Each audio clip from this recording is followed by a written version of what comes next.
राजनीतिक दलों के नेताओं की नसीहत है कि जब भी स्वागत सत्कार एवं धूम धड़ाके वाली रैलियों में जाएं तो अपनी जेबों पर विशेष ध्यान रखें, क्योंकि जेब कतरे शातिराना तरीके से आंखों में काजल की तरह जेबों से रुपया उड़ाकर हाथ की सफाई दिखा देती हैं। ऐसा ही कुछ बुधवार को हुआ, जब प्रदेश सरकार में ओबीसी कल्याण आयोग अध्यक्ष के बालाघाट आगमन पर सब खुशियां मना रहे थे, तभी रैलियों में जेब कतरे अपने हाथ की सफाई दिखा रहे थे। 25 से अधिक लोगों की जेबें कट गई और उन्हें पता भी नहीं चला। प्रदेश सरकार में बनाए गए पिछड़ा वर्ग कल्याण आयोग अध्यक्ष के 8 सितंबर को प्रथम बालाघाट आगमन पर हुए स्वागत की भीड़ का फायदा उठाते हुए जेब कतरों ने एक दो नहीं बल्कि आधा दर्जन से ज्यादा लोगों की जेब पर हाथ साफ कर हजारों रुपये ले उड़े। बताया जाता है कि कोसमी से शहर के बीचों बीच जेब कतरों ने अपने हाथों की सफाई से कई लोगों की जेबों से हजारों रुपये पार कर दिए, जिसकी शिकायत पीड़ितों द्वारा पुलिस में की गई है। पुलिस आयोग अध्यक्ष की स्वागत रैली में भीड़ का फायदा उठाकर घुसे जेब कतरों की पहचान के लिए सीसीटीवी की फुटेज तलाश कर रही है। जेब कतरों का शिकार हुए पीड़ित ने अपने और अन्य लोगों के साथ हुई जेब कटने की घटना बयां करते हुए मामले की पुलिस में शिकायत करने की बात कही है। हालांकि जेब कतरों ने नामचीन लोगों के ही जेबों पर हाथ साफ किया है। जेब कतरों द्वारा किए गए कारनामे के बाद अब तो नेताओं ने ऐसी रैलियों में जेब में रुपये लेकर जाने से तौबा कर ली है, क्योंकि यह दूसरा मौका है। इसके पूर्व मंत्री बनकर लौटे रामकिशोर कावरे के काफिले में भी ऐसा ही कुछ हुआ था और कई लोगों की जेबें कट गई थीं। फिलहाल भाजपा नेता प्रशासन पर सारा ठिकरा फोड़ते हुए चोरों में पुलिस का खौफ नहीं होने की बात कह रहे हैं, जबकि जिले में घटित हो रही चोरी की वारदातों को भी इससे जोड़ा जा रहा है। चर्चा के दौरान भाजपा व्यापारी प्रकोष्ठ के सह संयोजक राज हरिंगखेड़े ने बताया कि वे भी रैली में शामिल थे और असामाजिक तत्व यहां घुस आए और जेबें काट ली। उन्होंने कहा कि एक घटना के बाद भी पुलिस सचेत नहीं हुई और अब दूसरी बार फिर से उसी प्रकार से जेब काटने की घटना हो गई। पिछले बार भी जब नानू कावरे हमारे मंत्री बन के आए थे, हमारे युवा नेता, उस समय भी बालाघाट शहर में ऐसा कुछ लग रहा है कि शायद लालबर्रा से सक्रिय हो गए थे वो लोग, कंजी लालबर्रा से, और उसके बाद क्रमशः वो चलते रहे, जिसमें पार्टी कार्यालय में भी हमारे पार्टी अध्यक्ष रमेश भटेरे जी, उनका रमेश रंगलानी जी पूर्व अध्यक्ष, मेरा स्वयं का गया था पैकेट, अपना पर्स वहाँ से निकाला था उन्होंने, पर्स ही गायब हो गया था टोटली, जिसमें भी 2000 के करीब रकम रखी हुई थी। गुड्डू कौशल जी ने भी उस विषय को उठाया था, उनका भी गया अमाउंट गया था। तो ये जैसी भी रैली, पिछले 2 रैलियों से ऐसा लग रहा है, विदित हो रहा है कि कोई तब भी असामाजिक तत्व इस रैलियों का फ़ायदा उठा रहा है। हो सकता है संख्या 1 या 2 से ज़्यादा हो सकती है, और ये एक गलत एक परंपरा जैसे बन जाएगी ये। तो प्रशासन से हमारी वो निवेदन है कि जब भी ऐसी कोई रैलियों का आयोजन होता है तो उसमें ऐसा बीच में विदाउट यूनिफॉर्म कुछ लोगों को ऐसा लगा जाए जो, और सीसीटीवी कैमरे पे इनको अभी जो घटनाएं हुई है, पिछले बार संभवतः उसको अपन नहीं कर पाए थे, अभी जो घटनाएं हुई है इसको सीसीटीवी फुटेज से देखा जाए और उनको पॉइंट आउट करें, अन्यथा यह क्रम चलता रहेगा। अगर ये घटनाएं दोबारा हो रही है, पिछले बार गुड्डू कौशल जी ने, श्याम कौशल जी ने इस विषय को उठाया था, अगर प्रशासन उस समय सख्त हो जाता और उससे अगर वो अपनी शिक्षा लेता तो आज ये घटना, कल वाली जो घटनाएं नहीं घटती। तो कहीं ना कहीं प्रशासन तो फेल है।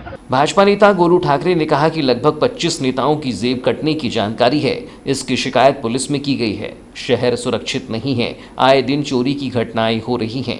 कल हमारे आदमी लोग बालाघाट से भाजपा के कार्यकर्ता गोंदिया गए थे।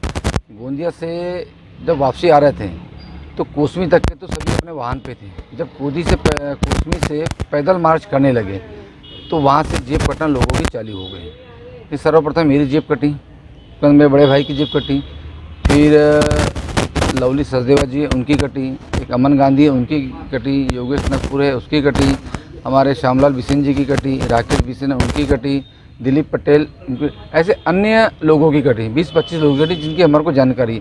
हो सकता है कि कुछ और लोग की भी कटी हो जिसकी हमको जानकारी ना हो। तो ये ऐसी लगातार अम्बेडकर चौक तक की जेब कटती गई। 13,500 हमारा गया, भाई का 7.5 गया, और किसी का 22,000, किसी का 15,000, किसी का 20,000, किसी का 8,000, किसी का 5,000, ऐसे 20 से 25 लोगों के नाम है हमारे पास में जिनके पैसे। अग्रणी bank central bank of India कृषक समृद्ध अभियान चला रहा है, जिसके तहत ऋण और कर्ज के लंबित प्रकरणों का निपटान किया जाकर नवीन प्रकरणों की स्वीकृति के लिए प्रयास होगा।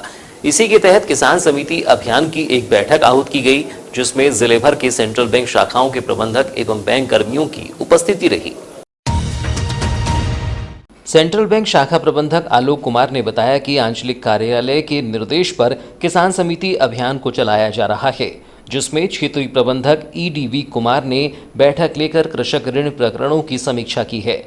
इसमें उन्होंने लंबित प्रकरणों को पूर्ण करने के लिए निर्देशित किया है। जल्द से जल्द पुराने प्रकरणों का निपटान कर नवीन प्रक्रिया तीव्र करने की योजना पर कार्य किया जा रहा है। उन्होंने बताया कि साथ ही साथ प्रधानमंत्री जीवन ज्योति योजना, जीवन सुरक्षा योजना के नवीनीकरण के लिए तेजी लाने कहा गया है। नए खाताधारकों को बैंकिंग सुविधाओं का लाभ एवं जागरूकता अभियान चलाए जाने पर भी जोर है। बैंक प्रबंधक आलोक कुमार ने बताया कि कृषक समृद्ध अभियान जो 3 सितंबर से प्रारंभ हुआ है, यह 20 सितंबर तक प्रभावी रहेगा। इस अवधि में बैंकिंग कार्य से जुड़े सभी कार्यकलापों को गंभीरतापूर्वक पूर्ण किया जाएगा।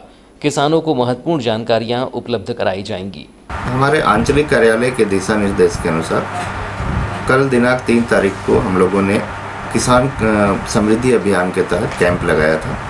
इस कैंप में हमारे क्षेत्रीय प्रबंधक महोदय माननीय श्री ईडीवी कुमार जी उपस्थित थे और उन्होंने कृषकों के ऋण से संबंधित जितने भी शाखाओं में पेंडिंग फाइल हैं उनको पहले प्राथमिकता के साथ निराकरण करने का उन्होंने निर्देश दिया। समस्त शाखाएं बालाघाट के आसपास के क्षेत्रों में जो 10 शाखाएं हैं सेंट्रल बैंक ऑफ इंडिया के, उसके सारे शाखा प्रबंधक उस मीटिंग में उपस्थित थे और उनको यह कठोर निर्देश दिया गया है कि जितने भी एग्रीकल्चर के अकाउंट हैं, उन प्रपोजल्स हैं, उनको जितना जल्दी आप निराकरण करें और जितने नए प्रपोजल आप कैनवास कर सके एग्रीकल्चर रिलेटेड, चूँकि हमारा जो बालाघाट ज़िला है यह कृषि प्रधान ज़िला है, तो यहाँ पर बेसिक जो ऋण है वो कृषि से ही संबंधित हैं, उनको ज़्यादा से ज़्यादा बढ़ावा देने का प्रयास किया गया है। साथ ही साथ प्रधानमंत्री जीवन ज्योति और जीवन सुरक्षा के जो रिन्यूअल्स नहीं हो पाए हैं पिछले साल, उसको रिन्यू करने पे बल दिया गया और जिन लोगों को जो लोग नए खाते खुलवा रहे हैं उनके साथ यह कंपलसरी करने का निर्देश दिया गया है कि आप जनता को इसके लिए अवेयर करें कि यह किस तरह से लाभदायक है। बीते 4 वर्षों से वेयर हाउस का किराया मांग रहे संचालकों ने अब हताशा में बड़ा कदम उठाते हुए वेयर हाउस की चाबी कलेक्टर को सौंप दी है। वर्ष 2016 से अब तक किराया नहीं मिल सका है और जिले में वेयर हाउस संचालकों को दिया जाने वाला इन 4 वर्षों का किराया 5 करोड़ से अधिक हो गया है। इसी को लेकर अब वेयर हाउस संचालकों ने चाबी सौंपते हुए वेयर हाउस को प्रशासन के हवाले कर दिया है। कलेक्ट्रेट में गुरुवार को अपनी समस्या से अवगत कराने के लिए एक बार फिर वेयर हाउस संचालक हाथों में कई चाबियां लेकर पहुंची थी, जिसमें उनकी मांग रही कि अब तक नॉन एवं SWC ने उन्हें किराया नहीं दिया है। इसे लंबा समय बीत चुका है और कर्ज लेकर वेयर हाउस का निर्माण कराया है, जिससे वे आर्थिक संकटों में हैं। किराया दिलाए जाने को लेकर उन्होंने नेता, मंत्री एवं अधिकारियों को बार बार सूचित किया है, लेकिन उनकी समस्या की ओर कोई ध्यान नहीं दिया गया। नतीजतन उन्होंने अब वेयर हाउस की चाबी सौंपने का कदम उठाया। वेयर हाउस संचालक श्रेयांश वैद्य ने बताया कि 2016 से लेकर अब तक किराया बाकी है। अब चाबी सौंपने के बाद वेयर हाउस का संचालन प्रशासन करेगा। उनकी मांगे बस इतनी है कि जितना भी किराया है वह दिलाया जाए। बता दें कि जिले के सभी वेयर हाउस संचालकों के कुल बकाया किराए की राशि 5 करोड़ से अधिक बताई गई है। आज यहाँ जिला बालाघाट वेयर हाउस एसोसिएशन के सभी सदस्य मौजूद है, जो कि कलेक्टर साहब को अपनी चाबी वेयर हाउस की देने के लिए आए हैं। पूर्व में 2 तारीख को माननीय दीपक आर्य जी जो कलेक्टर साहब थे, उनको हमने एक लेटर दे दिए थे कि भाई अगर हमारा 9 दिन के अंदर किराया नहीं आया, 7 दिन के अंदर, तो हम 9 तारीख को यहाँ सभी वेयर हाउस वाले आकर के चाबी दे देंगे। 2016-17 से लेकर के आज तारीख तक के का हमारा पूरा किराया बाकी है, जो कि हमें आज तारीख तक के भी नहीं मिला है। इसके पहले कलेक्टर साहब जो थे दीपक आर्य जी, उन्होंने 4 बार कोशिश करी थी। SWC के नान के सभी अधिकारियों को बुला करके उन्होंने बोला था कि भाई इनका किराया जल्दी से जल्दी रिलीज़ किया जाए, लेकिन अभी तक के भी उन अधिकारियों के द्वारा कोई कार्रवाई नहीं की गई है। इसलिए आज हमें मजबूरन ला करके अपनी चाबियाँ यहाँ कलेक्टर साहब को देना पड़ रहा है। और हमारा सभी आप मीडिया बंधुओं से यह आग्रह है कि हमारी बात को आप कलेक्टर साहब तक पहुँचाएँ और जो भी ऊपर अधिकारी है इनके नान के SWC के उन तक के हमारी बात पहुँचे ताकि हमें किराया जल्द से जल्द मिले, क्योंकि जितने भी वेयर हाउस बालाघाट ज़िले में बने हैं वो सभी बैंक से लोन लेकर के बनाए गए हैं। और मैं निश्चित रूप से बता रहा हूँ, आज की तारीख में जितने भी हमारे वेयर हाउस है सबके खाते NP होने की कगार पर है, क्योंकि पिछले 4 साल से हमें किराए में भारी अनियमितताएँ हैं, मिला ही नहीं है। तो इस तरीके से हम अपनी बात जो है आज कलेक्टर साहब को रखना चाह रहे थे और अपनी जो चाबियाँ है वो यहाँ जाकर के कलेक्टर साहब को दे रहे हैं। दिल्ली पुलिस में महिला कांस्टेबल की हत्या एवं दुराचार के मामले में आरोपियों की गिरफ्तारी एवं फांसी की सजा दिए जाने को लेकर AIMIM ने घटना की निंदा करते हुए कलेक्ट्रेट पहुंचकर प्रधानमंत्री के नाम ज्ञापन सौंपा। ज्ञापन में बताया गया कि सरकार एक और महिला सुरक्षा के दावे करती है, जबकि इस तरह की घटनाएं होना चिंतनीय है। इस मामले में आरोपियों ने दुराचार कर महिला कांस्टेबल की निर्ममता से हत्या कर दी, लेकिन अब तक आरोपियों को गिरफ्तार नहीं किया गया। इस दौरान AIMIM पदाधिकारियों ने पीड़िता के कातिलों को फांसी की सजा दिलाने तथा परिवार को मुआवजा दिए जाने की मांग रखी। इंसाफ के लिए नारे लगाते हुए महिला सुरक्षा की बात कही गई, जिसमें महिला विंग अध्यक्ष अफसाना खान ने कहा कि देश में बेटी पढ़ाओ बेटी बचाओ के नारे खूब हुए हैं। अब देश की हर बेटी की सुरक्षा और पीड़ितों को इंसाफ दिलाने का समय है।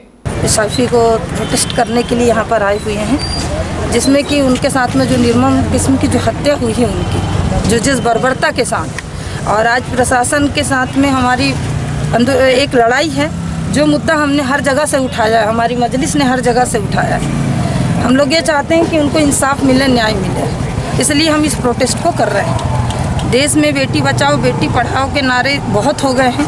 अब अगर मुद्दा सही तरीके से नहीं उठाया गया तो फिर हम लोग उग्र आंदोलन करेंगे। क्या मांग है आप लोगों की? हम लोगों की मांग यही है कि इनको इंसाफ मिलना चाहिए।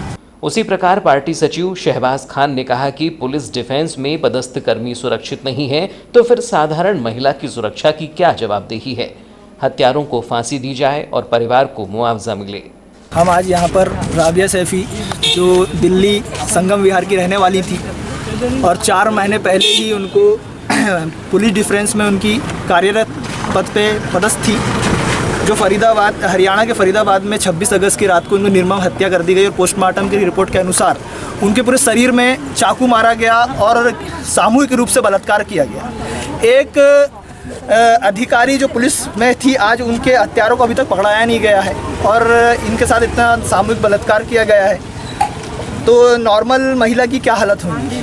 तो हम केंद्र सरकार और दिल्ली सरकार से यही करते हैं कि इसमें CBI जांच बैठा ली जाए और हत्यारों को पकड़ के उनको फांसी दी जाए। इस दौरान काफी संख्या में AIMIM पदाधिकारियों की मौजूदगी रही, जिन्होंने घटना की कड़ी निंदा करते हुए आरोपियों को सख्त सजा दिए जाने की मांग रखी।